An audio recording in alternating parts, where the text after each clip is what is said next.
এই মসজিদের ভেতরে বসে বলছি 100 ভাগ চেষ্টা চালাবো এই 79 জন মিলে ওনাদেরকে তীরের মতো সোজা করে রাখবো। যদি এদিক ওদিক করে আমরা চেপে ধরবো ইনশাআল্লাহ, সে সংসদে হোক আর সংসদের বাইরে হোক। তা আমরা মধ্যম পন্থা অবলম্বন করবো। এটা হচ্ছে আল্লাহর জন্য সাক্ষী হওয়ার একটা নিয়ম। 2 নম্বরে এই যে তাকওয়া অর্জন করার জন্য ন্যায় বিচার কায়েম করা দরকার। এটা ব্যক্তি, পরিবার, সমাজ এবং রাষ্ট্রের সব জায়গায় এই ন্যায় বিচার যদি আমরা কায়েম করতে পারি, রমজানের দ্বারা যে তাকওয়া অর্জন করার জন্য তাকিদ দেওয়া হয়েছে সেইটা এবার বাংলাদেশে কায়েম হবে। আমাদের কাছে দল বেদল, ধর্ম অধর্ম না, মানুষ হলেই তার প্রতি আমার নিজের দল যা করেছে, অন্যের দল যা করেছে, আমি ওইটা হিসাব করে দেখবো এটা বৈধ কিনা। চাঁদাবাজি আমার দলের লোক করলে অসুবিধা নেই, অন্য দলের লোক করলেই ধরা লাগবে না, এটা ন্যায় বিচার না। আমি এমপি শুধুমাত্র 1,83,000 ভোট পেয়েছি এদেরই না, আমার 4.5 লাখ ভোট সবার জন্য আমি এমপি। আর আমি সবাইকে আমার নিজের আপন ভাইয়ের মতো মনে করি, আপন বোনের মতো মনে করি। ইনশাল্লাহ আগামীর 5টা বছর যেন সঠিকভাবে ইখলাসের সাথে সুন্দর নিয়মে, কিছু কিছু নিয়ম তো জানতাম না, সবগুলো এখন শিখতেছি। সংবিধান এবং কার্যপ্রণালী মন্ত্রণালয়ের কি কি কাজ সব আমাদেরকে ট্রেনিংয়ে জানিয়েছে, বই দিয়েছে। এগুলো পড়ার মাধ্যমে, যেহেতু এখন সরকারি দলের নেই, বিরোধীতে আছি, সরকারি এবং বিরোধী দলের এমপির জন্য বরাদ্দ সমান সমান, কিন্তু লাইন ঘাট করে কিছু কিছু জিনিস একটু বেশি করা যায়।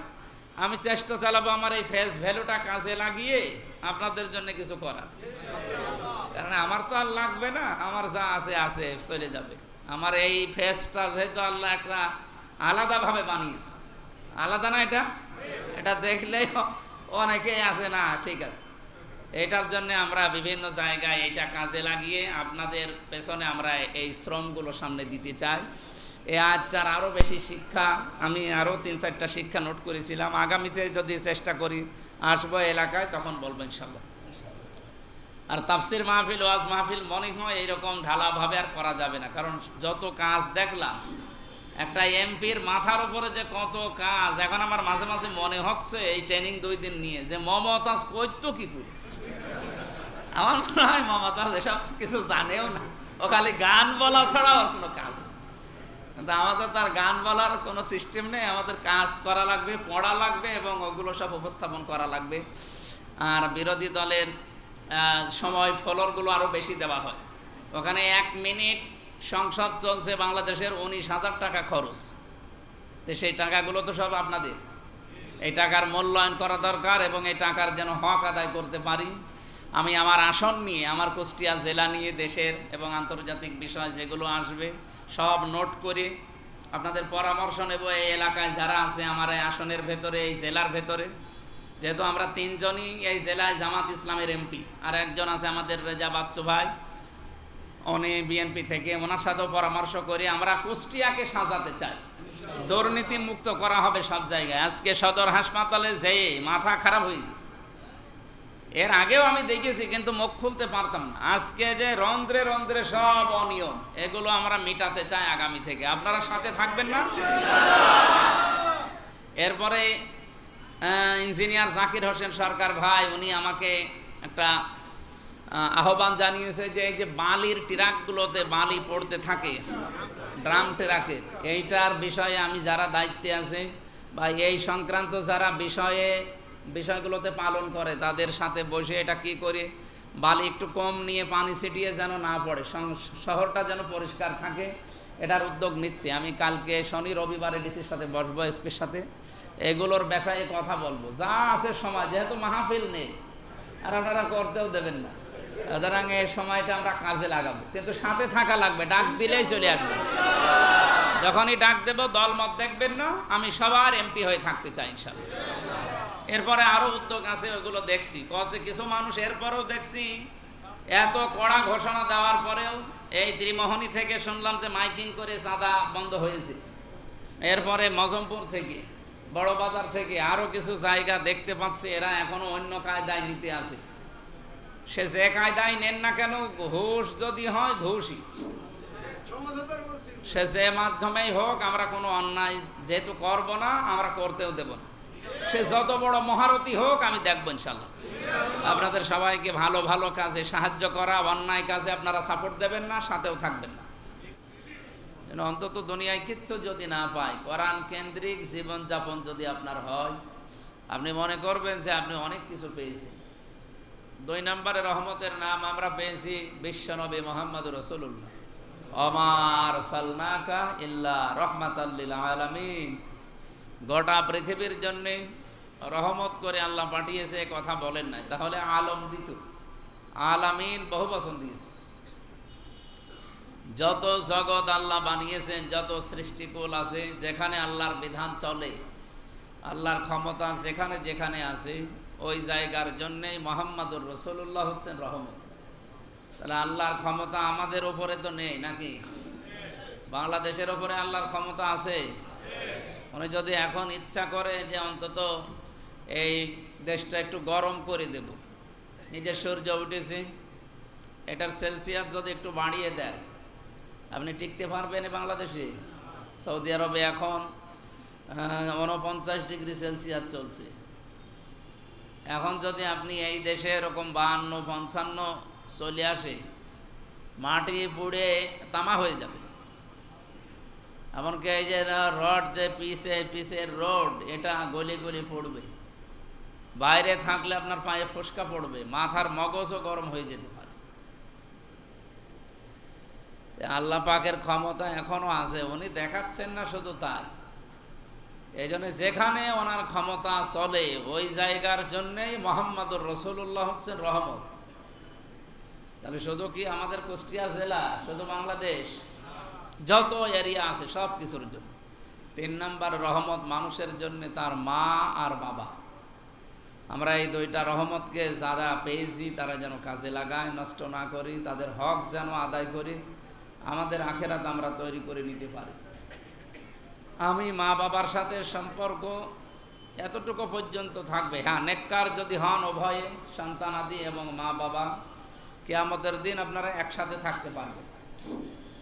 কিন্তু একজন যদি নেককার হয়, আপনি যদি হতে না পারেন, চোখ বন্ধ হওয়ার পরে আপনার সাথে তার সম্পর্ক শেষ, কোনো সম্পর্ক তার সাথে আপনার আর বাকি থাকবে না। ফাইদা নুফিখা ফিস-সূর ফালা আনসাবা বাইনাহুম ইয়াউমাইযিন ওয়ালা ইয়াতাসাআলুন। সিংহায় ফৎকার দেওয়ার পরে পৃথিবীর মানুষের কোনো সম্পর্ক ঠিক থাকে না, সব কাট হয়ে যায়। এমনকি কেউ আপনাকে জিজ্ঞাসা করবে না যে এই যে ইয়াসির আপনাদের ইমাম, উনি যদি নেককার হয়, ওনার বাবা মা যদি নেককার না হয়, কিয়ামতে যেহেতু আর ওনারা একসাথে থাকতে পারবেন না। ওমতাজুল ইয়াউমা আইয়ুহাল মুজরিমুন। আল্লাহ ঘোষণা দেওয়ার পরে ওনার থেকে ওনার মা বাবা সন্তানাদি আলাদা হয়ে যাবে, না একসাথে আর থাকা যাবে না। যারা পাপিষ্ঠ তারা আমার নেককার বান্দাদের সাথে থাকতে পারবে না। সুতরাং আলাদা যদি হয়ে যায়, এখন আর ওনার সম্পর্কে জিজ্ঞাসা করবে না যে ইয়াসির নামে আমার একটা ছেলে ছিল, বা এরকম ফাতেমা নামে আমার একজন মেয়ে ছিল, এ কথা সে আর জিজ্ঞাসা করবে না। আমি আবার বলছি, সূরা তুরের ভেতরে আছে, যদি আপনার সন্তানাদি এবং পরিবারস্থ লোক নেককার হয়, সবাই যদি জান্নাতি যেতে পারেন, তাহলে একে অন্যের সাথে সাক্ষাৎ হবে এবং দেখা করবে, এক জায়গায় থাকতে দেবে। কিন্তু একজন নেককার একজন বদকার হলে আপনার এই দুনিয়ার সম্পর্ক শেষ, এরপরে আর কোনো সম্পর্ক আপনার সাথে থাকবে না। এটা বুঝেছেন কিনা বলেন? তাহলে আমার মা বাবার সাথে আমি যে ভালো ব্যবহার করব, এটা নেককার হোক আর বদকার হোক, তাদের সাথে দুনিয়ার এই জীবন পর্যন্ত আমার আচরণ ভালো করা লাগবে। এই কারণে, কারণ তার সাথে ভালো ব্যবহার করা, তার হক আদায় করা, এর মাধ্যমে আমার আখেরাত তৈরি হবে। কথা বুঝেছেন এই পর্যন্ত? আমি আমার স্ত্রীর সাথে ভালো ব্যবহার করি এই জন্যে যে এই ব্যবহারটা দিয়ে আমার আখেরাতের পুঁজি তৈরি হয়। তাছাড়া যদি আমার আখেরাতের কিছু তৈরি না হয়, তো ও একটা মেয়ে লোক, রাস্তায় তো কত মেয়ে লোক আছে, তার সাথে ব্যবহার করা, ভালো ব্যবহার আর অন্যের সাথে ব্যবহার করা জিনিসটা একই। আমার স্ত্রীর হক আমি আদায় করছি কেন?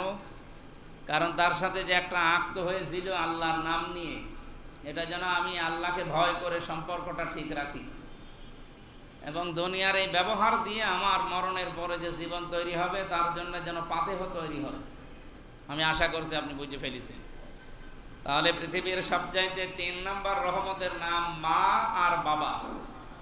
আপনারা যেহেতু নামাজ পড়তে এসেছেন, নামাজ যখন শুরু হবে তখন উপরে যেন, আসেন একটু ভেতরে চলে আসেন। কত মানুষ দাঁড়িয়ে আছে না, বসতে দিন, দেন একটু এগিয়ে আসেন। উপরে যে দেখতে পারবে না, এই জন্যই তো যাচ্ছে না। উপরে পর্দা দেওয়া আছে, প্রজেক্টর দেওয়া আছে, তো উপরে যায় ওরা কথা শোনার হয়তো হুজুর দেখতে এসেছে। আসেন আসেন, ভেতরে আসেন, যারা আছে ভেতরে পাঠিয়ে দিন। নামাজের সময় হলে উপরে চলে যাবে, কথা বলা যাবে না। এই যে বারান্দায়ও জায়গা থাকতে পারে, এখানেও বসে পড়েন, যেখানে জায়গা পান বসে পড়েন। নামাজের সময় দেওয়া হলে তখন উপরে চলে যাবে। আমরা আর 15-20 মিনিট কথা বলতে চাই, কথা বলা যাবে না ভাই, এমনিতে সময় কম। আর গুরুত্বপূর্ণ একটা বিষয় নিয়েছি আমরা আজকে। আমি 17 তারিখে, ফেব্রুয়ারির 17 তারিখে শপথ নিয়েছি সংসদ সদস্যের। এরপরে 18-19 আমরা ট্রেনিংয়ে ছিলাম এমপিদের। আমাদের ট্রেনিং দিয়েছে যে কিভাবে কি করা লাগবে, ব্যক্তি, পরিবার, সমাজ এবং রাষ্ট্র এবং আইন প্রণেতা হিসাবে একজন কি ভূমিকা রাখা লাগবে দেশের জন্য, সংসদে, সংসদের বাইরে, বিরোধী দল বলেন, সরকারি দল বলেন, সবাইকে ট্রেনিং দেওয়া হয়েছে। আমরা ওই অনুযায়ী কাজ করবো ইনশাআল্লাহ। আমার কথা ছিল 3 নম্বর রহমতের সাথে আমাদের অনেকের ভালো ব্যবহার হচ্ছে না, তাদের হকগুলো আমরা অনেকে আদায় করতে পারছি না। আশা করছি এটা আপনি স্মরণে রাখবেন। হমাকা শব্দটা হাদিসে আছে যে এই নির্বোধদের জন্য আমি নবীর একটা সুন্নত কি ছেড়ে দেব? আমি তো এর ফজিলত জানি। এই যে আমি আঙ্গুল দিয়ে চামিচ দিয়ে না খেয়ে, সামর্থ্য যদি না থাকে তখন চামিচ দিয়ে খান, কিন্তু সামর্থ্য থাকলে আঙ্গুল আল্লাহ বানিয়েছেন খেলা করার জন্য না, খাবার খাওয়ার জন্য। সুতরাং এটা দিয়ে খাওয়াই উত্তম এবং ভালো। আমি এই আঙ্গুল দিয়ে তুলে ফেলে যেগুলো পড়ে আছে, এই খাবারগুলো তুলে ফেলার কারণে আমার দিকে হাঁ করে আছে মানুষ, একটা আলাদা দৃষ্টিতে তাকাচ্ছে। আমি এই নির্বোধদের জন্য নবীর একটা আদর্শ সুন্নাত তো বাদ দিতে পারি না। আমি এর ফজিলত জানি। এখান থেকে খাবারটা কেউ যদি তুলে খেতে পারে, সে জান্নাতের হুরদের দেনমোহর আদায় করে দেয়। আপনি জান্নাত পাবেন কিনা সে গ্যারান্টি আছে? বলেন বলেন। অথচ আপনি যদি এই সুন্নতটা পালন করেন, এর সারমর্ম হচ্ছে আপনি জান্নাত পাবেন এবং জান্নাতের হুরদের সাথে যে বের দেনমোহর দেওয়া লাগে, এই খাবার তোলার কারণে দেনমোহর আল্লাহ আদায় করে দেয়। তার মানে আমি আশা করছি এই সুন্নতটা আমরা কেউ যেন না ছাড়ি। অন্য কোনো কাজে জান্নাত পাবো কিনা আমি জানি না, তো এই কাজে যেহেতু একটা ফজিলত পেলাম যে জান্নাতের হুরদের দেনমোহর শোধ হবে, তো জান্নাতই যদি না পায় তো হুর পাবো? আর হুর যদি না পায় তো দেনমোহর কিসের? সুতরাং এই আমলটা করলে আমাদের বিশ্বাস, আমরা আশা করছি জান্নাতের হুরদের যে দেনমোহর এটা আল্লাহ শোধ করে দেবে। সূরা মায়েদা থেকে এবার আরম্ভ করছে 8 নম্বর আয়াত। আল্লাহ রাব্বুল আলামিন বলেন, ইয়া আইয়ুহাল্লাযীনা আমানু, ওহে যারা ঈমানের দাবি করো। আমাদের ঈমানের দাবি আছে না? কোন তোমরা থাকো বা তোমরা হয়ে যাও কওয়ামিনা, অবিচার, শুহাদা লিল্লাহি শুহাদা বিল কিসতি, আল্লাহর জন্য সাক্ষ্যদাতা ন্যায়ের উপরে। ওয়ালা ইয়াজরিমান্নাকুম, এবং তোমাদেরকে যেন পরচিত না করে শানাআনু, বিদ্বেষ, কওমিন, কোন দলের, কোন জাতির, কোন গোষ্ঠীর, আলা উপরে, আল্লাহ তাআদিলু, যে তোমরা সুবিচার করতে পারলে না। এর বাংলা অর্থটা এমন যে আপনি যখন ক্ষমতায় ছিলেন না, তখন আপনার উপরে জুলুম, অত্যাচার, নির্যাতন যারা করেছে, আপনি এখন ক্ষমতা পেয়ে তাদের উপরে জুলুম, নির্যাতন, অত্যাচার করে যেন সীমা লঙ্ঘন করবেন না। কথা বুঝেছেন কিনা আমি জানি না। যতটুকু অত্যাচারিত হয়েছিলেন আপনি অতটুকু প্রতিশোধ নিতে পারেন, এটা কোরআনে আছে।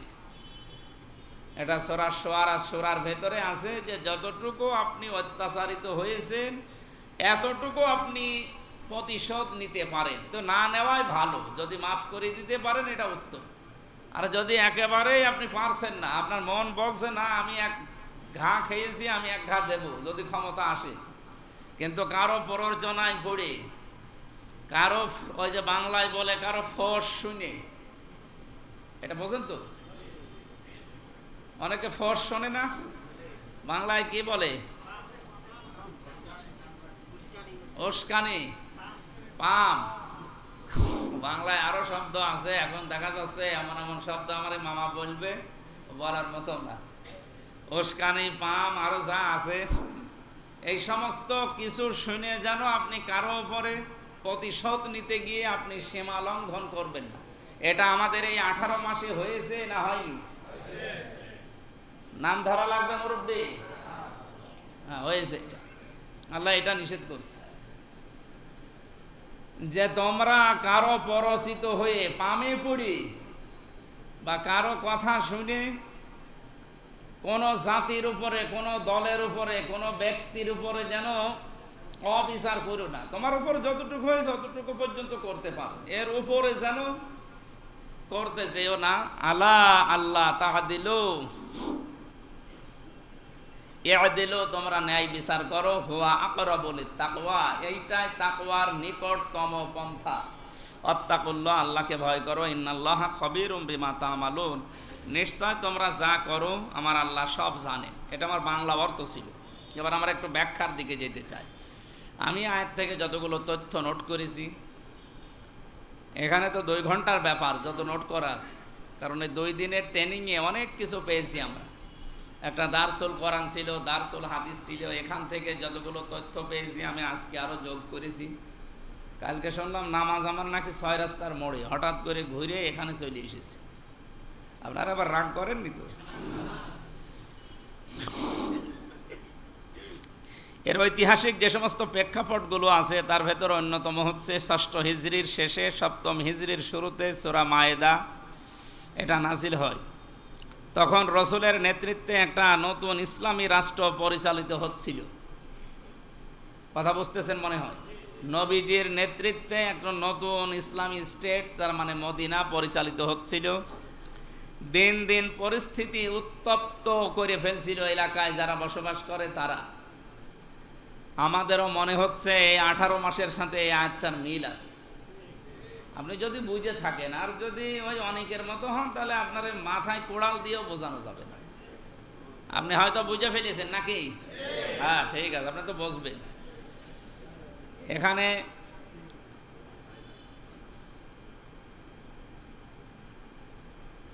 এই রাষ্ট্রকে নিশ্চিহ্ন করার জন্য বদর, উহুদ, আহজাবের বিভিন্ন যুদ্ধ দিন দিন এগুলো হতেই থাকে এবং উত্তপ্ত হয়ে যায় মদিনা। এর ব্যাখ্যার ভেতরে আমরা যেটা তাফসির থেকে পেয়েছি, কুনু কাওয়ামিনা লিল্লাহি শুহাদা বিল কিসতি, আল্লাহর জন্যেই ন্যায় ইনসাফের সাক্ষ্য হয়ে যাও, তা থেকে তোমরা দুশমনকেও বঞ্চিত করো না। তাহলে ন্যায় বিচার কায়েম করতে হলে যদি আপনার বিচার প্রার্থী দুশমনও হয় তার উপরও অবিচার করা যাবে না। আর এইটাই আমরা এই দেশে সর্বাত্মকভাবে কায়েম করতে চাচ্ছি। আর এটার জন্য বিচার ব্যবস্থা এটা নিরপেক্ষ হওয়া লাগবে। এর আগে যারা দায়িত্বে ছিল 15 বছর, এরা বিচার ব্যবস্থাকে কক্ষিগত করেছিল, একজনের নির্দেশে সব চলত। নাম ধরেই বলছি, হাসিনা যা বলতো তাই হতো। এদেশে কোনো বিচার ছিল না, কিন্তু এই সিস্টেম আমরা আগামীতে রাখতে চাই না। আগামীতে এই দেশে বিচার ব্যবস্থা যেখানে আছে, একেবারে লোকাল থেকে সুপ্রিম কোর্ট পর্যন্ত সবাই থাকবে নিরপেক্ষ, এবং যে আইন দেওয়া আছে আইনের ভিত্তিতে তারা বিচার করবে। এটা আমরা সবাই চাই না? এই জন্যই তো জুলাই সনদে স্বাক্ষর করে এই যে হ্যাঁ ভোট না ভোট হয়ে গেল। কিন্তু অনেক মানুষ এটা বুঝতেছে যে না, হয়তো আবার সব কিছু হারিয়ে ফেলছে, খালি এমপি হওয়া, মন্ত্রী হওয়া, এটা নামে, কিছুই আমার ভেতরে থাকবে না, কারো উপরে জুলুম অত্যাচার করা যাবে না। এই সমস্ত বুঝে অনেকে কিন্তু স্বাক্ষর করে নাই। আশা করছি তাদের শুভবুদ্ধির উদয় হবে এবং তারা দেশকে অস্থিতিশীল যেন না করে। অনেক মানুষের ভেতরে ক্ষোভ তৈরি হচ্ছে, কারণ 77% মানুষ যেখানে এটা চেয়েছে যে আমরা সবাই ক্ষমতাবান হতে চাই, শুধু আমির হামজা এমপি এই কারণে উনি ক্ষমতা দেখাবে না, সবাই যেন তার জায়গা থেকে সে রাষ্ট্রের যে দায়িত্ব পেয়েছে এই ক্ষমতা সেও দেখাতে পারে। কিন্তু এটাই 15 বছরে আমরা পাইনি। ওটা যদি পেতাম আমার 3 বছর জেলে থাকা লাগতো না। এই জন্য ওইটা আমরা ফিরিয়ে দিতে চাই। যদি আপনার শত্রু বিচার প্রার্থী হয় তার দিকে তাকিয়ে আপনি বিচার করবেন না, আপনি বিচার করবেন ন্যায় বিচার। আল্লাহ রাব্বুল আলামিন আমাদেরকে আরো, এখানে কেবল আল্লাহর জন্য এই শাহাদত কেন, এটা আজকের আলোচ্য বিষয়।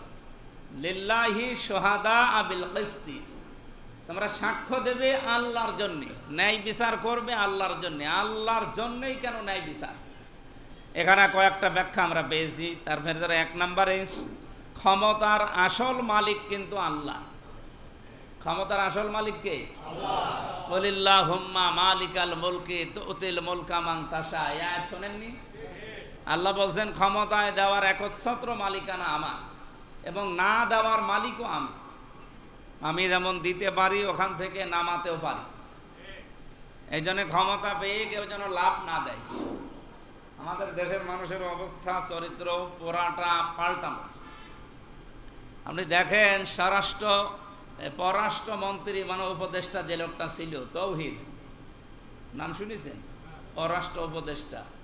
উনি শুধু সংসদ ভবনে ওই দিন এমপি এবং মন্ত্রীদের শপথ অনুষ্ঠানে গিয়েছিল দাওয়াত পেয়ে। উনি যেহেতু দায়িত্ব তার আগের দিন ছেড়ে দিয়েছে, পরের দিন শুধু অতিথি হিসাবে দেখতে গেছে। যে পুলিশ একদিন আগে তারে অন্তত 10 বার ছাড় বলতো, আজকে সে ধাক্কা দিয়ে চলে যাচ্ছে, ওর দিকে তাকাচ্ছেও। এমনকি ডক্টর মোহাম্মদ ইউনূসের যে সিকিউরিটি, যে স্পেশাল ফোর্স, তার যাওয়ার আসার আগে যা সিস্টেম আপনি দেখেছেন। কিন্তু যেদিন ছেড়ে দিল দায়িত্ব, তার পরের দিন উনি চলে গেছে বাইরের রাষ্ট্রে। যাওয়ার সময় ব্যাগটা যে ধরবে সে লোক নেই, নিজের ব্যাগ নিজে নিয়ে যাচ্ছে। এই জন্য ক্ষমতা পেয়ে লাভ দেওয়া যাবে, আরো মানে নত হওয়া লাগবে নিজে আল্লাহর কাছে, জনগণের কাছে। এইটাই বাংলাদেশের প্রধানমন্ত্রী এখন যিনি হয়েছেন, তারেক জিয়া, এইটাই চাচ্ছে। উনি যেহেতু 5টা আলটিমেটাম কালকেই দিয়েছে, ভালো কাজ করার জন্য যদি সহজ প্রতিযোগিতা কেউ করে, আমরা তার সাথে আছি। খেতামুহু মিসকু ওয়া ফি যালিকা ফালিয়াতানাফাসিল মুতানাফিসুন। তোমরা ভালো কাজে প্রতিযোগিতা করো। ওই যে খেতামুহু মিসকুন, এটা জান্নাতের একটা নিয়ামতের নাম, ওটার মুখ ঢাকা আছে। ওইটা পাওয়ার জন্য তোমরা প্রতিযোগিতা করো। এই প্রতিযোগিতায় যারা আজ লিপ্ত, তাদের পেছনে আমরা আছি। বিরোধী দল হয় আর সরকারি দল হয় আর স্বতন্ত্র হয়, যেখানেই থাকবো আমরা চেষ্টা চালাবো, যেই ভালো কাজ করুক না কেন। জামাত ইসলামী বাংলাদেশ ঘোষণা দিয়েছিল যে আমরা এমপি মন্ত্রী যাই হই সরকারি গাড়ি নেব না, ট্যাক্সের যে গাড়ি, এরপরে বাড়ি নেব না, যে ফ্ল্যাট আছে সরকারি ফ্ল্যাট দেয়, এগুলো আমরা নেব না। তো এখন দেখছি এই কথাগুলো সামনে নিয়ে এসে, যেহেতু বিরোধী দল যারা তারাই নিচ্ছে না, সরকারি দল হয়ে নিলে কেমন হয় না? এই জন্য তারা অলরেডি তারেক জিয়া ঘোষণা দিয়েছে যে আমরাও সরকারি গাড়ি নেব না, নিজের গাড়িতে চড়বো, নিজের টাকা দিয়ে তেল কিনে চড়ব। এটা একটা ভালো উদ্যোগ না? এমনকি সরকারি বাড়িও নেব না। যারা বাড়ি নিজের বাড়ি আছে তারা ওই বাড়িতে থাকবে, আর সরকার যে ভাতা দেয় মাসে মাসে, ওই ভাতা দিয়ে বাড়ি ভাড়া করে থাকবে। সুতরাং আমরা এটাই চাচ্ছি। আগামীতে যদি অন্তত বিরোধী দল এরকম শক্ত পজিশনে থাকে, অন্তত কেউ অন্যায় করেও টিকতে পারবে না। যদি কেউ এদিক ওদিকে যায়, আমরা চেপে ধরবো ইনশাআল্লাহ। যদিও কালকে সড়ক এবং যোগাযোগ মন্ত্রী যিনি, উনি একটা অলরেডি কথা কোন উদ্দেশ্যে বলেছে আমি জানি না, কিন্তু কথাটা ওইভাবে বলা হয়তো ঠিক হয়নি। চাঁদার বিষয়, সমঝোতার মাধ্যমে কেউ যদি চাঁদা আদায় করে তার কোনো দোষ নেই, জোর করে নিলে তার দোষ। সমঝোতা করে চাঁদা আদায় কোন পাগল তারা নিয়ে আসে? এই একটা কথা হলো। সুতরাং দায়িত্বশীল জায়গায় থেকে এরকম কোনো কথা বলা যাবে না। এমনকি আমি নিজেও যেন আগামীতে সাবধান এবং সংশোধন সতর্ক হয়ে কথা বলতে পারি, আল্লাহ যেন তৌফিক দেন। কারণ এই চেয়ারগুলো পাওয়ার আগে আমাদেরকে যিনি এই যে শপথ বাক্য পাঠ করাচ্ছিলেন, যে আয়াত অনুযায়ী সূরা নাহালের 91 নম্বর আয়াত, এখানে ওয়াদা সংক্রান্ত কোনো বিষয় আছে, শপথ বাক্য কি করে পাঠ করা লাগে। সুতরাং আমরা শুধু শপথ এই 299 জন যারা নিয়েছি, শুধুমাত্র ওই যে প্রধান নির্বাচন কমিশনের হাতে, রাষ্ট্রপতির হাতেই নেইনি, আমরা নিয়েছি সরাসরি শপথ আমার আল্লাহর কাছে এই জনগণের জন্য।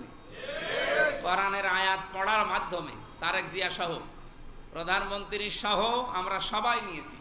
সুতরাং এই কথা আমরা যেন এই 91 নম্বর আয়াতটা সবসময় আমাদের মনে থাকে এবং আমরা যেন মেনে চলতে পারি। আপনারা দোয়া করবেন আমাদের জন্য। উনি আরও যে সমস্ত উদ্যোগ নিয়েছে, যে সরকারের প্রধান যিনি মাননীয় প্রধানমন্ত্রী, তার জন্য 12টা প্রোটোকলের গাড়ি থাকে। উনি বলেছে 12টা গাড়ি দেওয়ার দরকার নেই, 4টা দিলেই হবে। পেছনে 1টা দেন, সামনে 2টা দেন, আর মাঝখানে 8টা দেন, এই যথেষ্ট। এটাও একটা ভালো উদ্যোগ। 3 নম্বরে উনি উদ্যোগ নিয়েছেন, এই দেশে প্রধানমন্ত্রী আসলে, রাষ্ট্রপতি আসলে যে সিরিয়াল দিয়ে দাঁড়িয়ে থাকে পুলিশ প্রশাসন, এটার দ্বারা একটা মানুষের দৃষ্টি কটু এবং মানুষ এই যে জনদুর্ভোগে পড়ে, এটা আমাদের দরকার নেই। সিগন্যাল পড়বে, এই যে মালয়েশিয়ার প্রধানমন্ত্রী সিগন্যাল পড়ে ঠিক দাঁড়িয়ে যায়, মনে হচ্ছে সাধারণ মানুষ তৈরি আসতেছে। এইভাবে আমরা চলতে চাই, এটাও একটা ভালো উদ্যোগ। যতক্ষণ এই উদ্যোগের উপরে থাকবে আমরা সাধুবাদ জানাই এবং সাপোর্ট করব সংসদ ইনশাআল্লাহ। এরপরে যে সমস্ত উদ্যোগগুলো তিনি নিচ্ছে, যে শনিবারেও অফিস করা লাগবে, হ্যাঁ ভালো, আলহামদুলিল্লাহ। আমরা তো চাই শুক্রবারও হোক, যেহেতু এই 18 মাস তো নির্বাচিত সরকার ছিল না, কাজ অনেক কমে গেছে। ওই যে মেম্বার, এরপরে কমিশনার, চেয়ারম্যান, উপজেলা চেয়ারম্যান, উপজেলা ভাইস চেয়ারম্যান, মেয়র, এগুলো কিছুই নেই। আছে এগুলো? তো এগুলোর দায়িত্ব পালন করা দরকার না? আজকে সকাল থেকে আমার বাড়িতে যেগুলো মেম্বারে করতে পারে, কমিশনার করতে পারে, চেয়ারম্যান করতে পারে, যেগুলো উপজেলা চেয়ারম্যানে পারে, এইগুলো সব এখন যাচ্ছে এমপির বাড়িতে। আজকেও সকাল থেকে তো আমি 8টা থেকে বের হয়েছি পরিষ্কার পরিচ্ছন্নতার অভিযানে। এই যে 12টা 10-এ শেষ হয়ে গেল, আমি গোসল করে চলে এসেছি। তো এর ভেতরে হয়তো বাড়িতে কেউ যায়নি, কিন্তু এর আগে সকাল থেকে আরম্ভ হয়েছে, ফজরের পর থেকে। এই যারা গেল এই 7-8টা, এই ভিকটিমকে আমরা সেবা দিতে পারতাম যদি ওই নির্বাচিত মানুষগুলো এখন দেশে থাকতো। যেহেতু ছিল না, এই জন্য তাদের সেবার দরজা মাননীয় প্রধানমন্ত্রী উনি যেহেতু শনিবারেও অফিস করার উদ্যোগ নিয়েছে, এটাও সাধুবাদ জানাচ্ছে। আল্লাহ তাকে কবুল করেন এবং সে যেন ভালো হয়ে থাকার জন্য যে ঈমান দরকার এবং ইখলাস দরকার, আল্লাহ তাকে দান করেন। আমরা আরো কিছু বিষয় বলতে চাচ্ছি, সময় কি পাওয়া যাবে? আর 2-4 মিনিট বলে আমরা শেষ করছি। সম্মানিত ভাইরা, এই যে তাকওয়া অর্জন করার জন্য আল্লাহ যতগুলো সাক্ষী আমাদেরকে আল্লাহর জন্য দেওয়ার জন্য বললেন, তার ভেতরে অন্যতম সাক্ষী হচ্ছে আমরা এই পৃথিবীতে মধ্যম পন্থা অবলম্বন করতে চাই। ওই যে ওয়ালা তাকুনু কাল্লাযিনা ওয়াকাযালিকা জাআলনাকুম উম্মাতান ওয়াসাতাল লিতাকুনু শুহাদা আলান নাস, এই আয়াত অনুযায়ী সূরা বাকারার 143 নম্বর আয়াত। হে নবী, আপনাদেরকে, আপনার উম্মতদেরকে আমি মধ্যম পন্থা জাতি বানিয়েছি। বস্ত শব্দটা আছে কোরআনে, যে একেবারে আপনি হাইফাই জীবন চলার দরকার নেই, আর একেবারে ফকির হওয়ার দরকার নেই। আপনি যেভাবে মিডিয়াম চলা যায় এইভাবে চলবেন। আমির জামাত ডাক্তার শফিকুর রহমান এই 2 দিনের ট্রেনিংয়ে আমাদের এমপি যারা আমরা সবাই ছিলাম, এই কথাটা উনি কমপক্ষে 5 বার বলেছে, যে এমপি যারা হলেন, যারা বিরোধী দলের মন্ত্রী হয়েছেন, এমপি হয়েছেন এবং স্বতন্ত্র যারা, সবার জন্য আমার এই মেসেজ, যে এমপি মন্ত্রী হয়েছি বলে একেবার মনে করা যাবে না। ওই আড়ম্বনা দরকার নেই। পোশাক আশাকের ভাবসাব, খাওয়া দাওয়ার ভাবসাব, একেবারে চলাফেরার ভাবসাব অত দরকার নেই। যেভাবে আছেন আপনি ওইভাবেই থাকেন। কয়েকজন এমপির উনি উদাহরণ দিলেন। সাতক্ষীরা রিয়াসাত আলী, মাওলানা রিয়াসাত আলী, পুলিশ ওনাকে ধরতে গেছে বিরোধী দলের খবর পেয়ে, যে ওনাই মাঠ থেকে বাড়ি আসছিলেন। জিজ্ঞাসা করছে যে এখানে মাওলানা রিয়াসাত আলী এমপি সাহেবের বাড়ি কোনটা? বলছে আসে। ওনারে ঘরের পাশে দাঁড় করিয়ে ভেতর থেকে পরিষ্কার জামা কাপড় যা ছিল পরিয়ে এসে বলছে, এই যে আমি, যে আপনাকে কিছুক্ষণ আগে দেখলাম। যে আমি, আপনারা চেনেন না তাই আমি বাড়ি চিনালাম। পুলিশ বলছে আপনাকে ধরার জন্য এসেছিলাম। আপনাকে কি ধরবো? আপনার যে বাড়ি, এ তো সেই টিনের বাড়ি উপরে, আর নিজে দেওয়াল দেওয়া হচ্ছে যে পাতা দিয়ে। তাই আপনারা ধরে দুদকের যে মামলায় আমরা ধরতে এসেছি, ও আমাদের বিশ্বাস হয় না, ছেড়ে গেছে। তা আমরা এইরকম হতে চাই। এই যে 77 জন, আমরা চরমনার একজন আছে 78 জন, আর একটা যেহেতু বাকি আছে, শেরপুরে একটা, এটা ৭৯ জন। এই ৭৯ জন মিলে আমরা আশা করছি আগামীতে বাংলাদেশে এই যে বাকি এখনো 200 কতজন আছে, ওনারা 212 জন আছে। আমরা এই মসজিদের ভেতরে বসে বলছি 100% চেষ্টা চালাবো এই ৭৯ জন মিলে ওনাদেরকে তীরের মতো সোজা করে রাখি। যদি এদিক ওদিক করে আমরা চেপে ধরবো ইনশাআল্লাহ, সে সংসদে হোক আর সংসদের বাইরে হোক। তা আমরা মধ্যম পন্থা অবলম্বন করবো। এটা হচ্ছে আল্লাহর জন্য সাক্ষী হওয়ার একটা নিয়ম। 2 নম্বরে এই যে তাকওয়া অর্জন করার জন্য ন্যায় বিচার কায়েম করা দরকার। এটা ব্যক্তি, পরিবার, সমাজ এবং রাষ্ট্রের সব জায়গায় এই ন্যায় বিচার যদি আমরা কায়েম করতে পারি, রমজানের দ্বারা যে তাকওয়া অর্জন করার জন্য তাকিদ দেওয়া হয়েছে সেইটা এবার বাংলাদেশে কায়েম হবে। আমাদের কাছে দল বেদল, ধর্ম অধর্ম না, মানুষ হলেই তার প্রতি আমার নিজের দল যা করেছে, অন্যের দল যা করেছে আমি ওইটা হিসাব করে দেখবো এটা বৈধ কিনা। চাঁদাবাজি আমার দলের লোক করলে অসুবিধা নেই, অন্য দলের লোক করলেই ধরা লাগবে না, এটা ন্যায় বিচার না। আমি এমপি শুধুমাত্র 1,83,000 ভোট পেয়েছি এদেরই না, আমার 4.5 লাখ ভোট সবার জন্য আমি এমপি। আর আমি সবাইকে আমার নিজের আপন ভাইয়ের মতো মনে করি, আপন বোনের মতো মনে করি। ইনশাল্লাহ আগামীর 5টা বছর যেন সঠিকভাবে ইখলাসের সাথে সুন্দর নিয়মে, কিছু কিছু নিয়ম তো জানতাম না, সবগুলো এখন শিখতেছি। সংবিধান এবং কার্যপ্রণালী মন্ত্রণালয়ের কি কি কাজ সব আমাদেরকে ট্রেনিংয়ে জানিয়েছে, বই দিয়েছে। এগুলো পড়ার মাধ্যমে, যেহেতু এখন সরকারি দলের নেই, বিরোধীতে আছি, সরকারি এবং বিরোধী দলের এমপির জন্য বরাদ্দ সমান সমান, কিন্তু লাইন ঘাট করে কিছু কিছু জিনিস একটু বেশি করা যায়। আমি চেষ্টা চালাবো আমার এই ফেস ভ্যালুটা কাজে লাগিয়ে আপনাদের জন্য কিছু করার, কারণ আমার তো আর লাগবে না, আমার যা আছে আছে চলে যাবে। আমার এই ফেসটা যেহেতু আল্লাহ একটা আলাদাভাবে বানিয়েছে, আলাদা না এটা, এটা দেখলেই অনেকেই আছে না ঠিক আছে, এটার জন্য আমরা বিভিন্ন জায়গায় এটা কাজে লাগিয়ে আপনাদের পেছনে আমরা এই শ্রমগুলো সামনে দিতে চাই। এই আজটার আরও বেশি শিক্ষা, আমি আরও 3-4টা শিক্ষা নোট করেছিলাম, আগামীতে যদি চেষ্টা করি আসবো এলাকায় তখন বলবো ইনশাল্লাহ। আর তাফসির মাহফিল, ওয়াজ মাহফিল মনে হয় এইরকম ঢালাভাবে আর করা যাবে না, কারণ যত কাজ দেখলাম একটা এমপির মাথার উপরে যে কত কাজ, এখন আমার মাঝে মাঝে মনে হচ্ছে এই ট্রেনিং 2 দিন নিয়ে যে মমতাজ করতো কি করে। আমার মনে হয় মমতাজ এসব কিছু জানেও না, ও খালি গান বলা ছাড়া ওর কোনো কাজ। কিন্তু আমাদের তার গান বলার কোনো সিস্টেম নেই, আমাদের কাজ করা লাগবে, পড়া লাগবে এবং ওগুলো সব উপস্থাপন করা লাগবে। আর বিরোধী দলের সময় ফলরগুলো আরও বেশি দেওয়া হয়। ওখানে 1 মিনিট সংসদ চলছে বাংলাদেশের 19,000 টাকা খরচ, তো সেই টাকাগুলো তো সব আপনাদের। এই টাকার মূল্যায়ন করা দরকার এবং এই টাকার যেন হক আদায় করতে পারি।